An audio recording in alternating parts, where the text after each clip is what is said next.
Assalamualaikum warahmatullahi wabarakatuh. Teman-teman mahasiswa, gimana nih kabarnya? Masih semangat buat kuliah kan? Oke, ini adalah pertemuan kita yang ketiga ya. Sudah 3 minggu kita bersama. Jadi saya harap semoga teman mahasiswa nggak bosan. Maka dari itu kali ini saya akan menyampaikan materinya via video aja. Biar kalian juga bisa nyimak, biar kalian seakan-akan itu kita ketemu langsung ya. Ya, seperti biasa saya akan mengajak teman mahasiswa untuk berdoa dulu sebelum kita memulai materi. Karena itu salah satu wujud kita bersyukur sebagai hamba Allah Subhanahu wa taala yang telah menciptakan kita, karena senantiasa memberikan kita rahmatnya hingga saat ini kita bisa belajar bareng, ketemu bareng, sharing ilmu ya. Berdoa dimulai. Berdoa selesai. Nah, mohon maaf ya kalau misalnya backsound saya ini banyak banget, ada suara TV, ada suara orang ngobrol. Ya gimana ya, demi teman mahasiswa, saya harus tetap membuat materi dan yang sekiranya itu tidak membosankan apa sih? Ya mungkin karena kita belum pernah bertatap muka. Jadi kali ini saya buat video aja materinya ya. Oke, yang pertama kita akan membahas tentang apa sih? Minggu ini kita akan belajar tentang negosiasi setelah kita kemarin belajar tentang lobby. Nah, kita ke pengertian negosiasi dulu. Pengertian negosiasi. Negosiasi ini sudah sering kita temui di dalam kehidupan sehari-hari. Bahkan kita pun melakukannya. Cuman kadang kita nggak ngerti atau nggak sadar bahwa itu tuh proses negosiasi gitu. Jadi pada dasarnya negosiasi adalah proses pertukaran barang dan jasa yang itu untuk mencapai kesepakatan antara dua belah pihak. Jadi dua belah pihak itu memiliki kepentingan yang itu nanti akan mencapai kesepakatan bersama gitu. Nah, proses tukar menukar atau proses tawar menawar ini sebenarnya banyak banget kita temui di dalam kehidupan kita sehari-hari. Menurut jenis dan karakternya, itu proses negosiasi itu ada dua, dibagi menjadi dua, informal dan formal. Ini menurut jenis dan karakternya ya. Nah, ternyata lobby yang kita kemarin bahas itu masuk ke dalam negosiasi. Negosiasi informal dan formal. Jadi lobby masuk kemana nih kira-kira? Ke negosiasi yang formal atau informal? Oke, kita bahas dulu satu persatu. Negosiasi yang formal, contohnya adalah negosiasi yang terjadi di forum-forum resmi. Misalnya ketika kita rapat, dialog nasional, atau kita ada acara perusahaan atau acara kenegaraan, itu dia masuk ke dalam negosiasi yang formal. Nah, negosiasi yang informal kapan? Kayak gitu. Itu tidak terikat waktu ya.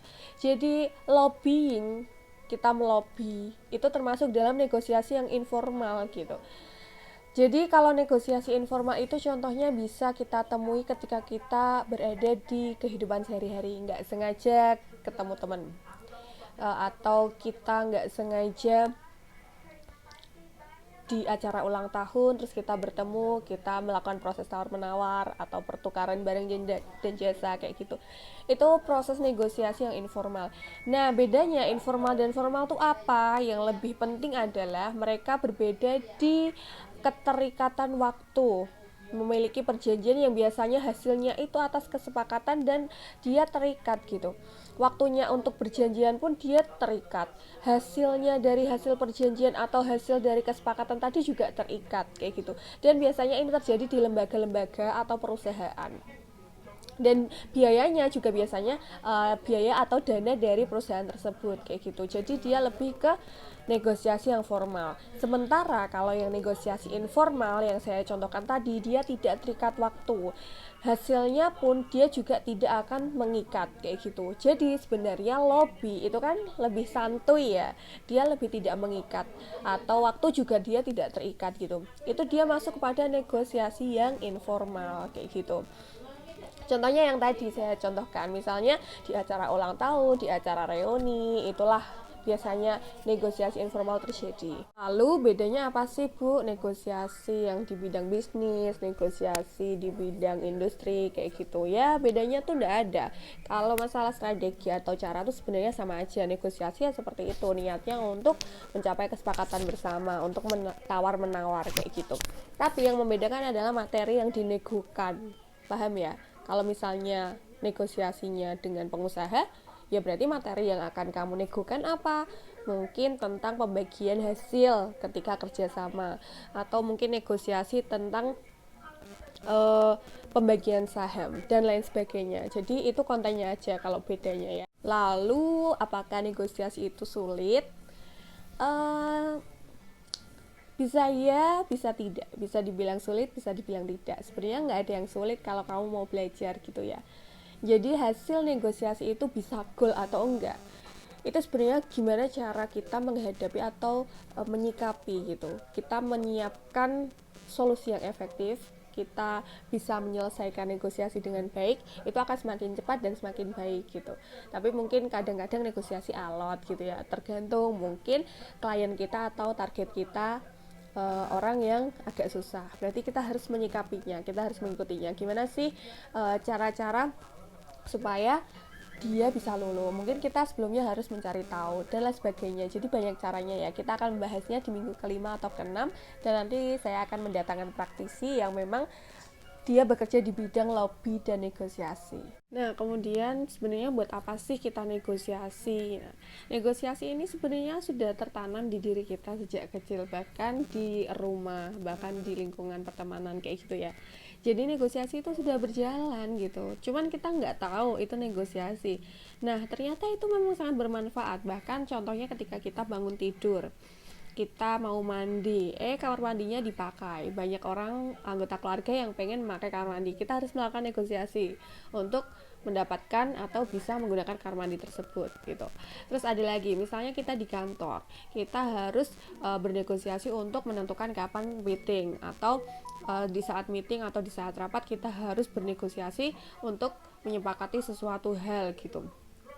Contoh lagi, misalnya ketika kita berakhir pekan, mau weekendan, itu kita perlu negosiasi juga dong, sama pacar gitu, misal, atau sama keluarga. Kita mau hangout kemana nih gitu, ini aku pengen kesini, dia pengen kesana, nah enaknya gimana nih, nah, gitu.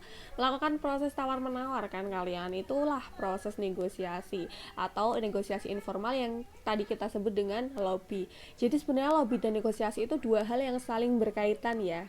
Maka dari itu kenapa makul kita namanya teknik lobby dan negosiasi. Kenapa enggak sendiri-sendiri makulnya? Kenapa enggak langsung teknik lobby atau strategi lobby, terus besok kalian ngambil yang strategi negosiasi? Karena memang dua hal yang saling berkaitan ya. Teknik lobby dan negosiasi itu ada seorang enggak seorang sih. Ada beberapa pihak yang memang menganggap bahwa lobby itu sebenarnya gerbang untuk menuju kepada negosiasi. Maksudnya gerbang gimana sih, Bu? Nah, gerbang ini adalah yang membukakan kita kepada jalan tawar-menawar. Misalnya, kamu ini kita negosiasi formal ya. Misalnya kamu ingin mencari sponsor untuk eventmu.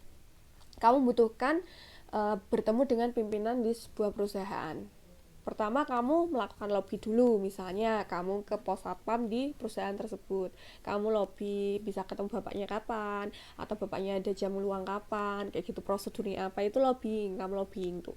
Nah, ketika kamu sudah sampai kepada kepala atau pimpinan perusahaan, kamu melakukan proses tawar menawar, misal tentang dana, atau misal tentang sponsor apa yang harus disepakati kalian. Misal perusahaan itu menginginkan kamu untuk apa, kamu menginginkan perusahaan untuk menjadi sponsor yang apa. Itu proses tawar menawar dan itu proses negosiasi. Jadi sebelumnya ada orang yang bilang bahwa lobby itu gerbang untuk menuju ke negosiasi. Tapi ada juga orang yang bilang bahwa lobby itu bagian dalam negosiasi yang disebut negosiasi informal kayak gitu. Tapi pada dasarnya sama ya intinya ya. Lobby dan negosiasi dua hal yang saling berkaitan kayak gitu. Tujuannya apa sih bernegosiasi itu? Tujuannya ya, lobby sama negosiasi itu punya tujuan pasti. Kalau tujuan secara khusus ya pasti itu yang tahu cuman perusahaan aja atau cuman lembaga atau instansi aja ya. Tapi kalau secara umum, negosiasi itu tujuannya ya untuk mencapai kesepakatan bersama gitu. Yang dimau kan biasanya win-win solution, sama-sama diuntungkan, simbiosis mutualisme. Tapi kalau misalnya tujuan dari negosiasi yang lain itu diantaranya juga apa? Menyelesaikan masalah, menyelesaikan konflik, itu juga termasuk tujuan dari negosiasi. Contohnya apa? Contohnya misalnya gini, kamu PR atau humas sebuah restoran gitu ya. Ada customermu atau konsumenmu yang marah. Karena apa? Karena mungkin dia sudah reservasi tapi ternyata tempatnya penuh gitu karena ada miskomunikasi dari staff di restoran tersebut kayak gitu. Kamu sebagai PR karena kamu jembatan ya, jembatan restoran dan jembatan publik atau konsumen itu, kamu harus menyelesaikan gitu. Kamu harus punya sikap untuk mendapatkan solusi atau menyelesaikan masalahnya tadi. Apa yang kamu lakukan? Ya negosiasi. Ya lobby, ya negosiasi gitu. Contohnya negosiasinya gimana sih? Ya mungkin kamu supaya dia tidak marah atau mungkin dia biasanya kalau konsumen marah kan kayak gitu ya. Oh, kamu tak up ke media nih supaya nggak laku atau ini udah mengecewakan nih konsumen. Nanti saya bilang sebarin lah kayak gitu dan lain sebagainya. Misalnya kalau orang marah kayak gitu. Nah kamu harus negosiasi hal-hal yang bisa uh, jadi meredamkan konflik tersebut. Misalnya ya udah Bu atau ya udah Pak, saya berikan hadiah atau saya berikan souvenir atau sebagai komplimen kayak gitu ya, itu saya berikan diskon atau boleh deh besok ibu order ke sini atau kita free kan apa menu apa kayak gitu. Itu sebuah negosiasi. Ntar akhirnya nggak, saya pengennya gini, saya nggak pengen dikasih barang misalnya gitu, saya butuhnya itu tempat untuk makan misalnya gitu. Ya udah ibu, kami sediakan tempat free kayak gitu, ini untuk ibu dan lain sebagainya sebagai komplement dari restoran kami kayak gitu. Itu salah satu tujuan dari negosiasi. Paham ya? Contohnya simpelnya sih kayak gitu. Ya, baiklah, begitulah kira-kira konsep negosiasi. Nanti kalau kebanyakan atau kepanjangan pasti kalian ngantuk dan kalian skip-skip doang nih videonya, otomatis nggak nyerap dong ya materinya. Jadi gitu aja, nanti kalau misalnya ada yang didiskusikan, kita diskusikan setelah ini.